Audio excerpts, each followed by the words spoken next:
Donald Trump returned to the White House with his America First banner raised high. His vision, however, placed the United States in direct conflict with its allies, particularly its northern neighbor Canada. Trump viewed trade deficits as a zero-sum game, a loss for America. Canada, with its significant trade surplus with the U.S., became an early target. Trump believed that by imposing tariffs, he could force Canada to make concessions and reduce the trade imbalance. This protectionist approach, however, ignored the deeply integrated nature of the U.S. and Canadian economies, setting the stage for a trade war. The Trump administration set its sights on key Canadian industries. First came the tariffs on Canadian aluminum and steel, deemed a threat to U.S. national security. Next in line was the Canadian dairy industry, long a point of contention for American dairy farmers. Finally, Canadian softwood lumber, a staple in U.S. construction, faced hefty tariffs.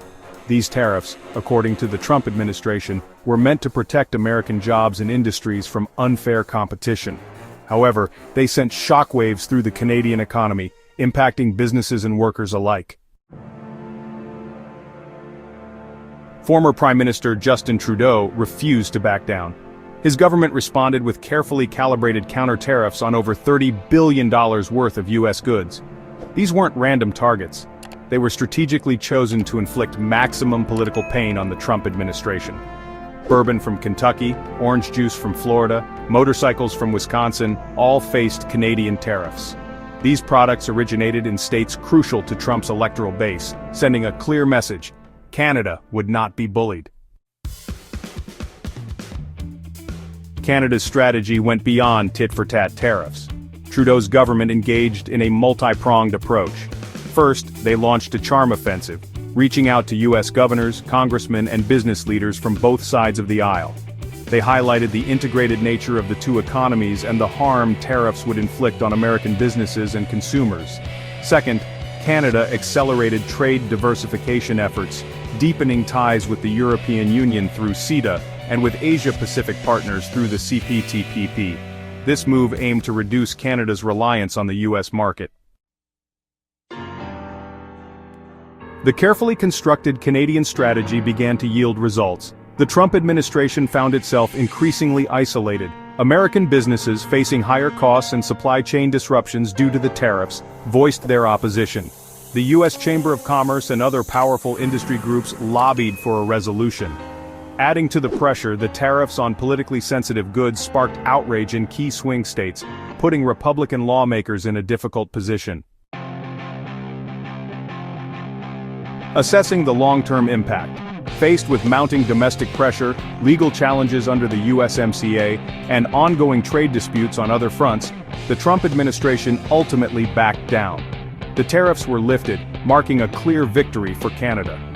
Trudeau's measured but firm response had effectively defended Canadian economic interests and sovereignty. The trade war, however, was not without its scars. It exposed the vulnerability of relying too heavily on a single trading partner and underscored the importance of diversifying Canada's economic relationships. The trade war, though ultimately won by Canada, marked a turning point in the U.S.-Canada relationship. It shattered the illusion of seamless integration and exposed the underlying tensions in the partnership.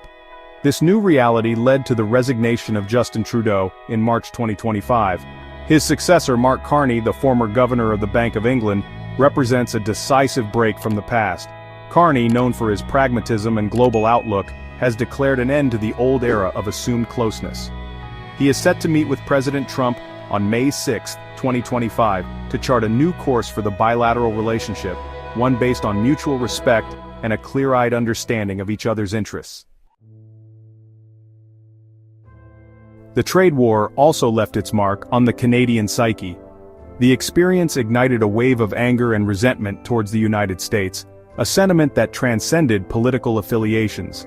Canadians, long accustomed to viewing their southern neighbor as a close ally, felt betrayed by the Trump administration's actions. This shift in public opinion manifested in various ways, from calls for boycotts of American products to a decline in tourism to the United States. The trade war served as a stark reminder that Canada, despite its close ties to the U.S., must always be prepared to chart its own course and defend its interests on the world stage. As Canada navigates this new era in its relationship with the United States, all eyes turn towards King Charles III. His upcoming speech on May 27, 2025, is eagerly anticipated. This address, expected to outline the Canadian government's priorities, will provide crucial insights into how the country intends to navigate the challenges and opportunities of a post-Trump world. Will Canada seek to rebuild trust with the United States, or will it prioritize strengthening ties with other global partners? The King's speech is sure to set the tone for Canada's foreign policy in the years to come.